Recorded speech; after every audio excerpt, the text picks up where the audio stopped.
अस्सलाम वालेकुम ख़वातीन हज़रात, मैं हूं आपका मेज़बान सुमैर और आज के नए प्रोग्राम में हम आपको खुश आमदीद कहते हैं। दोस्तों, आज भी हमारे पास बहुत ज़बरदस्त किस्म की अपडेट्स हैं, बहुत ज़बरदस्त किस्म की ख़बरें हैं, लेकिन सबसे पहले हम बात करेंगे नुसरत फ़तेह अली ख़ान साहब, जो कि पाकिस्तान के बहुत बड़े सिंगर थे, बहुत बड़े कव्वाल थे और उन जैसा सिंगर शायद इस सदी में तो कोई ना आए, ना ही उन जैसा पहले कभी देखा। खैर, उनकी बरसी थी और उनकी बरसी पर उनके भतीजे, उनके शागिर्द राहत फ़तेह अली ख़ान साहब ने ऐसा कारनामा किया जिसके बाद लोग उन पर बहुत ज़्यादा तनकीद, गालियाँ और इस्तग़फ़ार पढ़ते हैं और कहते हैं कि ये आपको सवाब लगता है लेकिन ये बहुत बड़ा गुनाह है।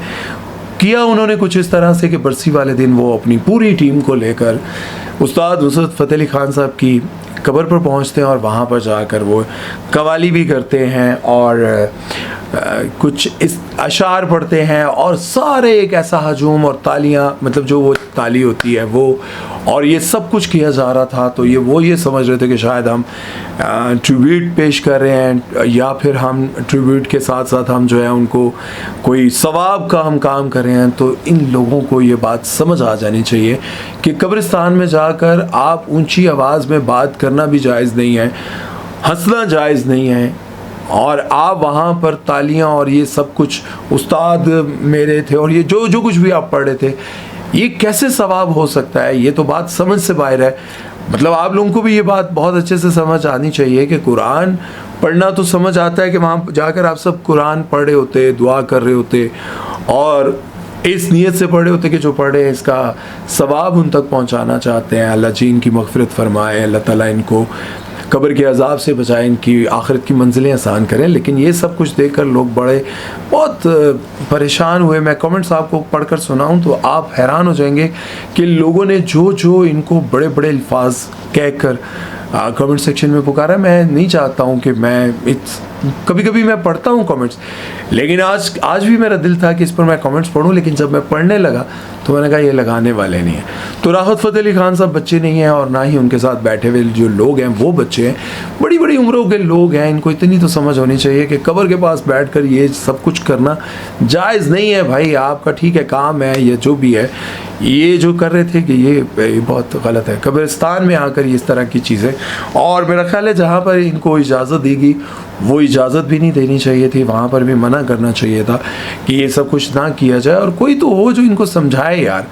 बहरहाल, इस बारे में अब आप लोगों की क्या राय है ये मुझे आपने कमेंट सेक्शन में ज़रूर बताना है और इस पर मज़ीद बात हो सकती है, लेकिन बस इतना ही काफ़ी है। मैसेज देना ही था और आप लोगों को बताना था कि अगर आप में से भी बहुत सारे लोग समझते हैं कि कब्रिस्तान जाकर ये सब कुछ करें तो वो जायज़ है, तो जायज़ नहीं है, बिल्कुल भी जायज़ नहीं। खैर, चलते हैं नेक्स्ट खबर की तरफ और बात करते हैं फिल्म स्टार नूर के बारे में, जिन्होंने अभी रिसेंटली एक इंटरव्यू में ऐसे इंकशाफात किए जिसे सुनकर सभी बड़े हैरान हुए।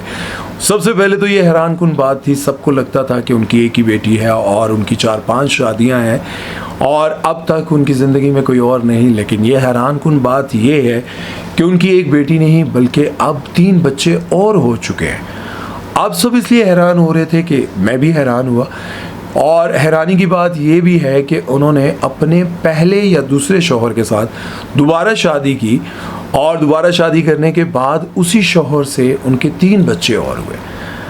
अब यकीनन आप लोग भी हैरान हो रहे होंगे क्योंकि नूर के बारे में ये बात मशहूर थी, नूर बुखारी के बारे में ये बात मशहूर थी कि उन्होंने एक नहीं, 2 नहीं बल्कि 4-5 शादियाँ की। एक शादी तो बहुत ज़्यादा वायरल हुई, वो तलाक, वो लड़ाई, वो सब कुछ बहुत ज़्यादा वायरल हुई जब नादिया ख़ान के शो में दुबई में, जब नादिया ख़ान का शो भी इसी वजह से बंद हुआ था। नूर ने एक इंडियन या हिंदू से, बहुत बड़े बिजनेसमैन से शादी की थी और उन दोनों के दरमियान लड़ाई चल रही थी और फिर नूर जो है वो दुबई जाती हैं जियो के प्रोग्राम मॉर्निंग शो में या किसी वजह से जाती हैं, तो वहाँ पर नादिया ख़ान ने इन दोनों मियाँ बीवी के, मतलब उनके शौहर जो हिंदू थे, उनको पता चला कि नूर आ रही हैं तो वो भी वहाँ पर पहुँच गए और वहाँ पर जब उन दोनों की बहस होते होते लड़ाई शुरू हुई तो नादिया ख़ान ने उस लड़ाई को लाइव दिखाया। उन्होंने समझा कि ये कैरियर मेरा और ज़्यादा पीक पर चला जाएगा, लेकिन उसकी वजह से वो शो भी बंद हुआ क्योंकि उन्होंने एक केस कर दिया था उस शो पर, जियो पर और नादिया ख़ान पर। खैर, मॉर्निंग शो क्वीन फिर उस वक्त से लेकर काफ़ी अरसे तक बड़ा उन्होंने मुश्किल वक्त गुजारा क्योंकि उनको काम नहीं मिल रहा था, कैरियर बिल्कुल तबाह हो चुका था। तो खैर नूर की बहुत सारी शादियां हुई और अब जो शादी उन्होंने की उस पर जो इन्होंने बात की वो बहुत ज़बरदस्त थी। उन्होंने कहा कि जिन औरतों की तलाक हो जाती है तो पहली बात यह है कि अगर आपकी बेटी है तो आपको दूसरी शादी कभी नहीं करनी चाहिए। स्पेशली पहले उन्होंने बेटी का कहा, फिर उन्होंने कहा कि अगर आपके बच्चे हैं तो आपको शादी नहीं करनी चाहिए, क्योंकि जो दूसरा शौहर होता है, सुतेला बाप होता है, वो कभी भी बच्चों को उस तरह की इज्जत नहीं देता, उस तरह से उनको पालता नहीं है, ना ही उनको अपना समझता है। और अगर आपको मौका मिले तो पहले शौहर से दोबारा शादी करने की, जिससे आपकी डाइवोर्स हुई थी, तो आप उससे शादी कर लें। क्योंकि उन्होंने हंसते हुए कहा कि मेरी तरह अगर आपको मौका मिले तो उसी शौहर से शादी कर लें जिससे आपकी औलाद थी। तो वो कहती हैं कि उस वक्त जल्दबाजी में मैंने जो फ़ैसले किए, मुझे आज भी पछतावा है कि ये इतना अच्छा शौहर था। जिस तरह मैं अपने बाप के लिए प्रिंसेस थी, मैं अपने बाप के लिए जिस तरह से अहम थी, मुझे मेरा बाप प्यार करता था, ये मेरा शौहर भी मुझे उसी तरह रखता है, प्यार करता है, सब कुछ। लेकिन मेरे से गलती ये हुई कि मैं जल्दबाजी में मैंने उस वक्त ये सारे फ़ैसले किए, और एक नहीं, उन्होंने कई बार ऐसे फ़ैसले किए। तो खैर, अब अगर उनको समझ आ गई, अब उनकी ज़िंदगी अच्छी गुजरी है, तो पता क्या होता है कि जब औरत को कमाने का मौका मिल रहा होता है और वो समझती है कि मेरे पीछे तो दुनिया पागल है यार, मेरे पीछे तो दुनिया पागल है, और इसमें कोई शक नहीं होता, वाकई दुनिया पागल होती है। लेकिन क्या होता है कि जल्दबाजी में आप जो सबसे अच्छा होता है उसको इग्नोर कर देती है। और ये मैं बात कई बार कह चुका हूँ, टिकटॉकर्स को, यूट्यूबर्स को, एक्टर्स को, सबको मैं ये आगाह करता हूँ कि जो आज है आपको लगता है कि ये सबसे बुरा है, लेकिन ऐसा होता है कि वो सबसे बुरा नहीं होता, वो बहुत सारी जगहों पर अच्छा होता है। लेकिन आप क्या करते हैं, आप उसको इग्नोर करते हैं, आप उसको नॉर्मल समझते हैं, लेकिन जब आपके हाथ से वो निकल जाता है फिर आपके लिए ज़िंदगी में बड़ा पछतावा होता है। खैर, उन्होंने साथ में ये भी बताया, आप सबको मैंने पहले भी एक प्रोग्राम में बताया था कि सना, जो कि उनकी भी डाइवोर्स हो चुकी, उनकी 14 साल ज़िंदगी, मतलब शादीशुदा ज़िंदगी रही, फिल्म स्टार सना, जो आजकल अपनी बॉडी की वजह से बड़ी वायरल होती हैं जिम में, जिस तरह का वो लिबास पहना होता है, जिस तरह की उनकी बॉडी है। बहुत सारे लोग कहते हैं कि उन्होंने बॉडी ट्रांसप्लांट भी करवाया हुआ है। खैर, जो भी है, उस पर वो लोग कहते हैं कि सना की जो शादी थी, खैर वो 14 साल चली, लोग कहते थे कि बड़ा पावर कपल है, बड़ी अंडरस्टैंडिंग है। लेकिन फिर एक वक्त ऐसा भी आया कि सना ने कहा कि मुझे मेरे शौहर से बहुत ख़तरा है, और फिर वो पाकिस्तान छोड़कर चली गई। उस वक्त छोड़कर गई जब पाकिस्तान में उनको अच्छे ड्रामों में अच्छे किरदार मिल रहे थे। खैर, वो फिर बाहर चली गई क्योंकि पाकिस्तान में उनको ख़तरा था, और उन्होंने कहा कि मैं भी बाकी एक्ट्रेसेस की तरह एक कहानी बन के नहीं रहना चाहती। जिस तरह से माजी में बहुत सारी एक्ट्रेसेस को कत्ल कर दिया गया, उनकी ज़िंदगियाँ ख़त्म हो गई, तो मैं भी माजी का एक किस्सा बन के नहीं रहना चाहती। इसलिए मैं आपको आगाह कर रही हूँ कि मुझे बहुत ख़तरा है मेरे शौहर और मेरे ससुर से। खैर, उनके बारे में पूछा गया कि आपकी वो खाला की बेटी हैं, तो क्या वो आपसे आपके ख़िलाफ़ होती थी या आपके कंपटीशन में? ज़ाहिर है कि प्रोफेशनल जेलसी ये सब कुछ होता था। तो वो कहती हैं कि हाँ, सना मेरी जो है वो वाकई मेरी कज़न है, मेरी खाला की बेटी है, लेकिन कभी भी ना उन्होंने मेरे बारे में कुछ पॉजिटिव कहा और ना ही नेगेटिव कहा। बाद में कुछ कहा होगा, वो बातें शातें हुई, हाँ, वो कैरियर के बाद में अब आकर कुछ अर्सा पहले उन्होंने कि एक इंटरव्यू में कुछ ऐसा बोला था, लेकिन कह रही थी कि कैरियर के पीक पर कुछ ऐसा नहीं हुआ था। और ये अच्छी बात है कि उन्होंने उस वक्त कभी कुछ नहीं कहा। लेकिन आप अंदाज़ा लगाएं कि ये एक ही ख़ानदान से ताल्लुक़ रखती है, सना और नूर बुखारी, ये एक ही ख़ानदान से, मतलब खाला की बेटी है।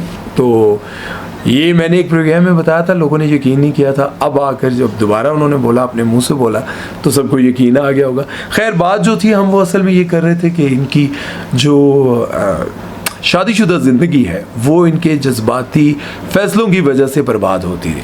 आप लोगों को भी ये मैं मशवरा दूंगा, जज्बाती होकर फ़ैसला ना किया करें, बल्कि बड़े सोच समझ कर ये फ़ैसले किया करें, ताकि आपको ज़िंदगी में परेशानियों का सामना ना करना पड़े, तानों का सामना ना करना पड़े। लोग समझते हैं कुछ नहीं होता, होता बहुत कुछ है।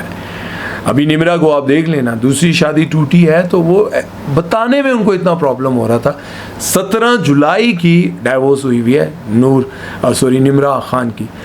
उनके शौहर ने कहा कि ये अब आकर बोल रही हैं, लेकिन तलाक तो 17 जुलाई की हुई हुई है। और मैं ये समझता हूँ कि मेरी ज़िंदगी तो सुकून में आ गई है।